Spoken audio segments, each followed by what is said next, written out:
म्हाडा घोटाळ्यात आणखी 2 अधिकाऱ्यांना अटक, 7 दिवसांची पोलीस कोठडी.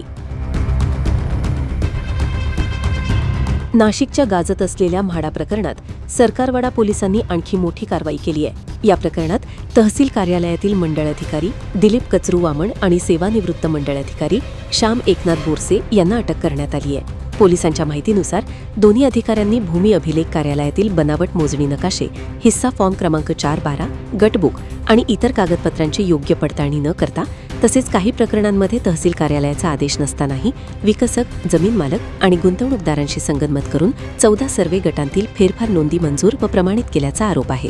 या गैरप्रकारामुळे म्हाडा आणि शासनाची फसवणूक झाल्याचा आरोप पोलिसांनी केला आहे. सरकारवाडा पोलीस ठाण्यात विविध कलमानुसार गुन्हा दाखल करण्यात आला असून न्यायालयाने दोन्ही आरोपींना 7 दिवसांची पोलीस कोठडी सुनावली आहे. या प्रकरणाच्या तपासात आणखी धक्कादायक खुलासे होण्याची शक्यता व्यक्त केली जात आहे. ब्युरो रिपोर्ट, स्वराज आंदोलन न्यूज.